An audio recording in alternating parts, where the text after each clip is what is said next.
How's the dinner? Okay, I'm Judy. I'm a UCSC student here. I'm also part of the Real Food Challenge campaign, which we'll be explaining to you what it is in a bit. And under that, I'm part of the Real Food Calculator team, which assesses dining purchases to determine if it's like considered real or not real under certain standards. And I just want to thank you all for being here, and I hope you guys aren't too tired to listen to what we have to say. Yeah? Okay. Woo! Thanks. Yeah. So Stephanie will talk now. So Judy mentioned real food, and oh yeah, sorry. My name is Stephanie. I am a student at CSU Monterey Bay, and I'm part of the National Steering Committee for Real Food Challenge. Super awesome. I love it. And I guess to kind of like ground us all so that we all have like the same definition for Real Food Challenge. Real food is defined as food that truly nourishes producers, consumers, communities, and the earth. So to have a holistic perspective. And what Real Food Challenge is, it's a national campaign and a network of students. So uniting students and creating the leverage between students and university to not only change the food that's served on campuses, but to also spread this change to the broader communities surrounding it. And pass it to Tim, so he can tell us a little bit about Santa Cruz specifically. All right. Is this one live too? Thank you, Juan. All right. Good evening, everybody. I'm grateful to see people nourished. We're going to talk to you before giving you food, but we thought that was going to be a bad idea. So we thought once you have some food in your belly and the sun's down a little bit and we're not blinded, we can engage and see your eyes. So here we are. So our flow is, it is great to hear Judy and Stephanie that are kind of pillars of a movement of why we're here with SAEA, empowering our students and giving them the tools to make the changes in our systems that we feel are the most valuable to embody a vision of a just and sustainable food system. And so there's many stories to how those interweavings begin, and there's decades of stories to sit it out here, a rich tapestry. I'm going to add one little thread to the weaving of how we began our work in the last 14 years at UC Santa Cruz when I was an undergraduate here. And we had a contracted food service provider, and our students wanted to ask about how do we source organic food from our local farmers? How do we connect with fair trade tea providers that just came over and did a workshop in a class, and we have no idea about contracts and vendors and all these dimensions of things that students don't really know about. So we had to ask questions. And what made the difference is that there were staff and faculty that gave us the support to ask those questions. And not only ask questions, but to ask, how do we change things? And they could lay that out, because there's no better body, stakeholder on a campus to change something than a student. We can challenge a president, a chancellor, a governing board across an entire system, a set of trustees that fund the institution. You can't do that as much now that I wear a staff hat with CASPAS. So fortunately, I have the most amazing leaders that can go forward, and I can just share the knowledge and be an institutional body of knowledge to pass on. So what we did really quickly in a snapshot, we kicked out a 32-year contract with a food service provider that wouldn't work with us as students. And they just didn't know that the vice chancellor at the time had marched in the Delano boycotts for Cesar Chavez. He was concerned about the poor labor conditions because contracted workers earn $2 to $3 less an hour than our service workers on campus. And they wouldn't work with the barriers to work with small organic growers. The insurance liabilities and their commitment to a preferred vendor list as a large contractor limited the partnerships. We didn't believe that was part of our mission at Santa Cruz. So we changed that, and within a year and a half, we launched a multi-stakeholder working group called a Food Systems Working Group. All the stories of that are in these beautiful food guides you can grab inside when you're not boogie-woogieing to Blazine in the hay barn. You can check one of these out, grab it for later. It tells the whole story. But what we learned is staff, faculty have a key role, empower, give the tools, that our partners in the community know it can be done. They can connect us with the right people, and we can taste and learn and work with our dining folks to think about the types of products we want to feature for our peers. And we also, some of our campuses are fortunate enough to have farms that were heretofore not fully growing in the dining halls, but suddenly here at CASAS we have undergraduate students doing production planning, growing and distributing to feed their peers. And a full farm-to-table vision happening with some of the product tonight. And at the end of our presentation, we'll hear from our executive chef of the intentional elements of the food you ate.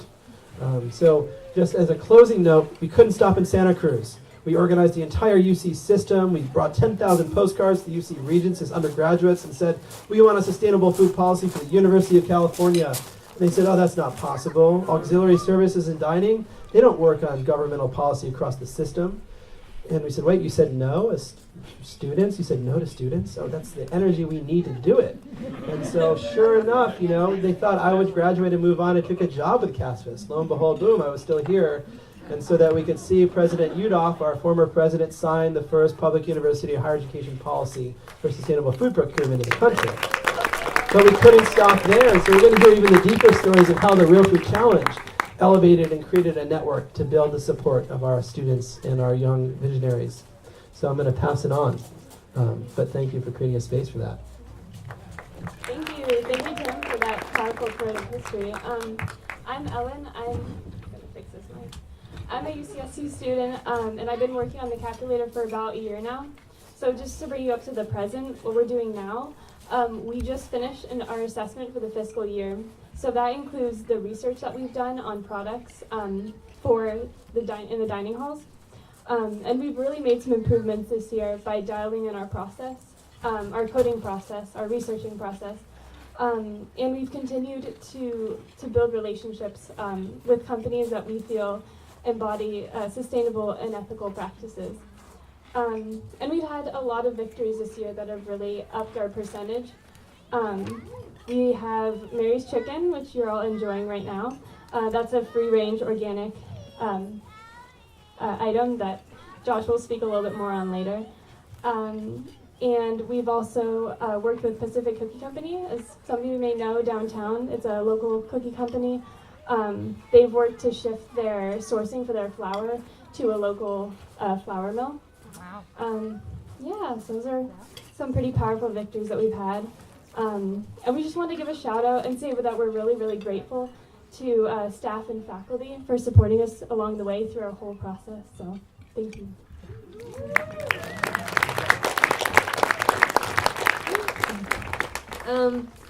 Although we've had some great victories and changes throughout this year, we've also faced some challenges. One of them being the biggest issue is transparency within the food system in general. And in order to overcome that, we've had me and Ellen and another student worker that was unable to be here. We've directly contacted vendors to get information about where they source their food from, or what is in their food, ingredients, and are they paying their workers fair wages and all that stuff, because those are all important aspects of real food.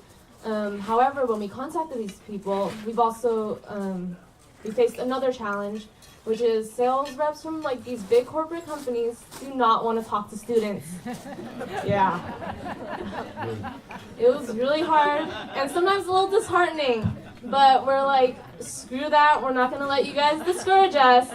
And we proved, and we proved to them that our efforts of trying to change the food system for the better of our students and even the community, the local community and everything, that the university values what we're doing. And so with the help of faculty and staff, we were able to get the information we needed to determine if their products and stuff were real or not. So our goal is not to push away vendors that we feel don't meet our standards. It's to help them rise up to our standards. And we really hope to continue to highlight these vendors and push for change in order to meet our goal of 40% real food by 2020. So that's at $9.5 million of buying here at UCSC, with over 25,000 or 27,000 meals served a day.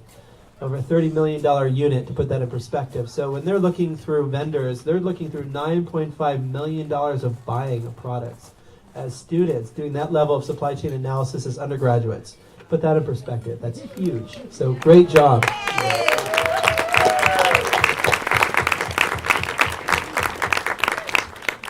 So I meant to do this earlier when I was introing RFC in general. But I want to do a big shout out for anyone who has worked with Real Food Challenge. If you want to stand, and then we can give you some love and appreciation for a little bit.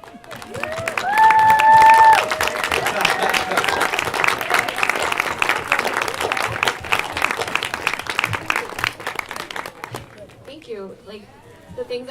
that would not be possible if we all were not here.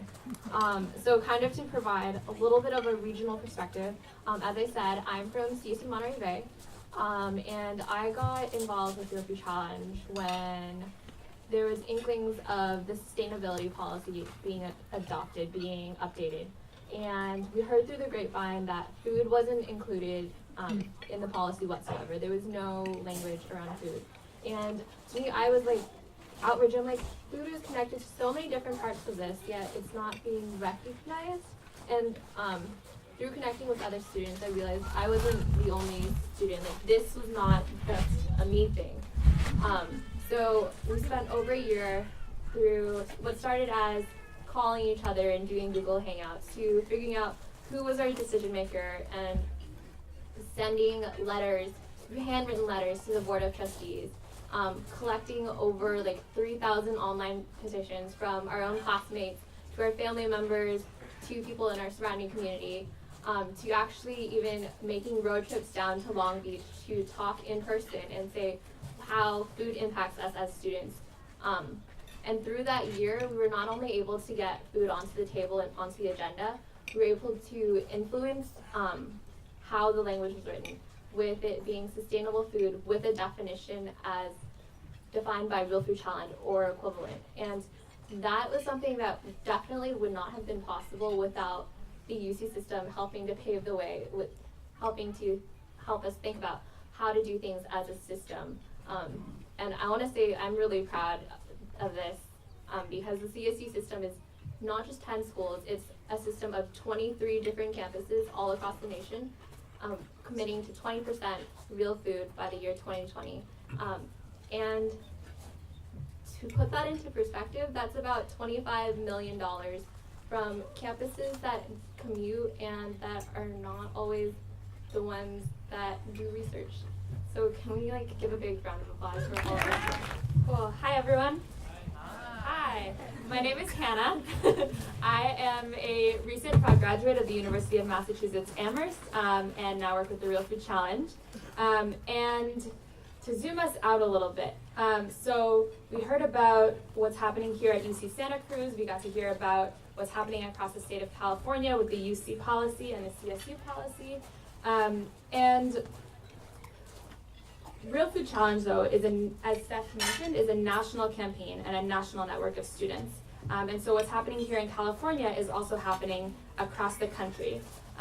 There are currently 41 additional universities who have signed on to a commitment to source 20% real food by the year 2020, to audit their purchases, to establish these food systems working groups on campus to bring stakeholders together to talk about the changes that need to happen on our campuses and in our food systems and in our communities.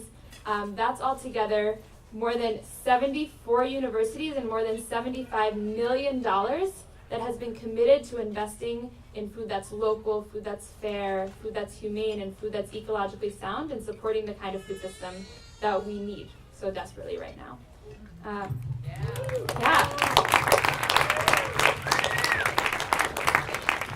And this is happening because of students. Every year there are thousands of students across the country who are involved in organizing on their campuses, in bringing other students together, connecting with faculty, connecting with staff, connecting with community members, and making real change. And so we're starting to see this happen in new places. I want to celebrate this. There's a little future student organizer here.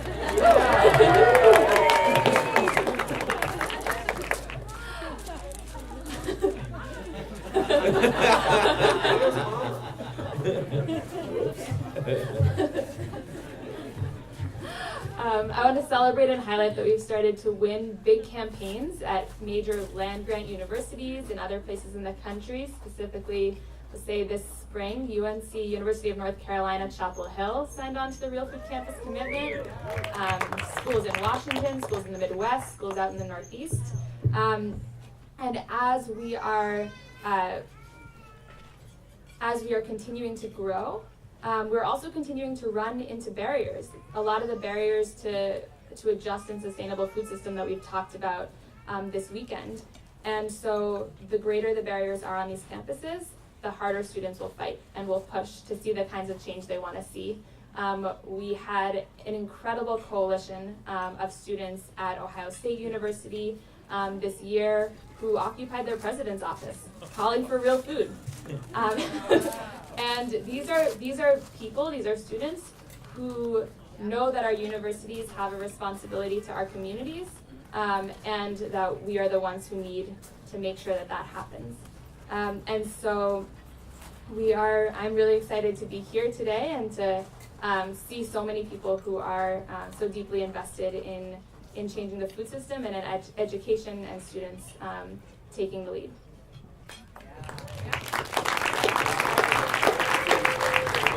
Yeah, all right. So Ruben's going to take us away. Yeah. I'll just make one note. So we're here looking at sustainable food and agriculture, and you've heard a lot about how students have re-envisioned their role as change makers in their institutional systems, but also bridgers to the type of food and agriculture programs we're graduating students into building. Very critical work. Amidst all of that and in parallel, but not as fully connected yet, but I think there's a future with this, we've brought another stakeholder into this wild mess of change, Ruben Canedo from UC Berkeley. He's worked with me on food security work, and being involved from the Real Food Challenge from the get-go and as a student organizer, I didn't initially think about the students that didn't have the financial aid to have a meal plan or to have a package where they could live on campus and to have the college experience. And so I think we're here to talk about justice and equity. And so we can't ignore those pieces. So I'm going to pass it over to Ruben to kind of ground that element. And then, like Open Space yesterday, we're going to challenge you to have a quick pair share. Talk to your neighbor about a little something too. So it's not just going to be us talking to you, and shortly after the music will begin. But we're going to get real here. So Ruben, get it real. Okay, hello everyone, my name is Ruben. How y'all doing today? Yeah. Good? Okay. So as Brother Tim said, we've had the great pleasure of serving as co-chairs of the UC System-wide Food Access and Security Committee. So by show of hands, how many of y'all know the level of food insecurity in the United States in terms of US households? How many of y'all? I'm just curious, okay? So, can somebody shout it out? What is it? One in what? What in how many homes? You said what? 42 million, right? 42 million, 44 million. So it's 1 in 7 households in the United States are currently identified as food insecure. So in the context of college students, which is something that's fairly newer, prior to this past year, we knew that some college studies were coming across that 1 in every 4, 1 in every 3 college students across the country were self-identifying as being food insecure. For the first time, the UC system conducted what's called the Nutrition Policy Institute Food Access and Security Study, where we found out that 42% of the 8,900 respondents were food insecure. 19% are considered very low food insecure, which means that they have low resources and are having to consume low quality foods and skipping meals. And then 23% of those are consuming low quality foods without skipping meals.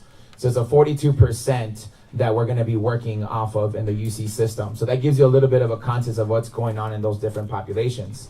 For many folks, it's not too surprising, given that we know that there is a huge amount of students that depend on the free and reduced lunch program. How many of you are familiar with the free and reduced lunch program that we have in our K-12 system? Right. So that gets cut off and it doesn't continue on to public higher education. The assumption is that college students should have enough in their financial aid packages to support themselves, right? As hopefully some of you are following. But the challenge is that housing continues to skyrocket in costs, specific in the state of California. Anybody surprised by that? Okay, cool. I know this is a national audience too, so I want to be mindful of those spaces. So for the last 2.5 years now, we've conducted conversations across the UC. Every single UC campus now has a food access and security working group of student leaders, graduate student leaders, staff, faculty, and administrators that are coming together and saying, what have we been doing already? How do we start building relationships across? Well, we found out there's a lot of great ad hoc efforts or individual efforts that have been working in silos in our colleges and universities, but not so much coming together, right? We had black students for farming, and then we had Latino students for farming, and then we had white progressives for farming, and we had all these kinds of different folks doing all this kind of awesome stuff, but folks weren't coming to the same table and saying, let's do this together. Let's figure out how do we coexist in this movement. So a lot of that conversation has happened. Thankfully, in the past year, President Napolitano signed up to do this work alongside our leadership.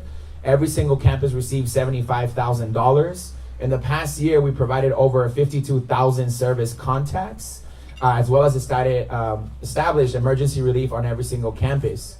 This past year, we submitted a proposal, and we're very blessed, we're very fortunate that President Napolitano is funding now $3.3 million. So that's going to be doubling the campus funding. The invitation is to say, what is the campus role? What is the campus going to show up with? Students are showing up, students are passing student fee referendums, but it cannot just be the president funding it and the students funding it and the campuses aren't coming into this conversation. So this is what we're excited to build out. We're also excited to move in the direction of being proactive and preventative. Food pantries shouldn't exist on our campuses to begin with, right? Emergency should not be needed on our campuses to begin with. So we're making that switch to go in that proactive, preventative model of how do we start having conversations with middle school students, with high school students, with community college students, and talking to them about the impact that nutrition has on their lives, about financial wellness skills and strategies. The first time that you see a financial aid package should not be when you're going to college. You should already know how to read that before you even get there. And for our middle income families and our wealthier families that are having to budget for the first time, a college student and all of their responsibilities, the same thing, right? Something that we learned from the study was that it wasn't just the lowest income students that were struggling with their basic needs. It was also middle income students. It was also students coming from different backgrounds. And to our surprise, a lot of our wealthy students that are coming from challenged households where they chose to share their gender identity to their family and they got disenfranchised from that family. Students that chose a romantic partner that the family didn't approve of, or a student that broke legacy from a family going traditionally to a university and they chose to go public, or they chose to go private, or whatever, fill in the gap. And the family decided to cut them off and ask them to figure it out by themselves. So it's not an easy answer to this conversation. The assumption is that hunger has a class, a socioeconomic class, that hunger has a degree, and that's simply not the case. So we're really excited to do so, and we're not the only ones. The CSU is having these conversations, the community college system is having these conversations, and colleges and universities across the country are having this conversation. And lately, we found out that there are conversations happening in Washington, D.C. about what would it look like to expand our free and reduced lunch program to public higher education. So that's underway. How many of you have heard of the free college movement that's going on? Right? There's also the free tuition movement, and there's also the debt-free movement. All three of those things are different. And if there's something that I want you to walk away with is this. One of the biggest misconceptions is that college tuition and fees is the reason why students are struggling with their basic needs. And that's not the case. The cheapest aspect of our public education in the United States is tuition and fees. So the fact that we keep talking about affordability in terms of tuition and fees invisibilizes the fact that our students are having to take out loans to feed themselves, are having to take out loans to pay rent. So by the time that I finished paying off my college loans, what was the per meal cost and what was the per month rent that I actually ended up paying with the interest rate of my loans? Does that make sense to everybody? Are y'all flowing? Are you feeling? I know it's hella cold out here, but I know that you're with me. So if y'all want to be part of more conversations with it, please come up to us afterwards. We love building community. This work is about calling people in, not calling people out. There needs to be intentional village building with one another across identities, across sectors, and across states. Very blessed to be here with y'all. Thank y'all so much for your attention. Thank you, Logan. So we want all students to have a real food and basic needs secure future. And so there's incredible work for all of us. And kind of transitioning from a lot of the food for thought we've given you, we want to look west where it's warm and tropical to our partners from Mao and our island partners. We can learn from how they organize online and offline to create a sustainable and just island system. There's a concept I learned from a few visits over there working on a Kellogg Foundation project. Kanu, Hawaii had built a user platform for islanders to commit to share their kuleana, which doesn't have a direct translation, but approximately rights, responsibilities, how you own your privilege, your place in the world, and what you want to contribute to make a just and sustainable future part of that vision, what you're going to live, your legacy. And so we all have kuleana. We all are called in different ways, given wherever we are. And so I wanted to pass it on. I think our students, you want me to just go for it? Okay, so we want you guys just to think about what your kuleana is in this moment. How are you showing up here?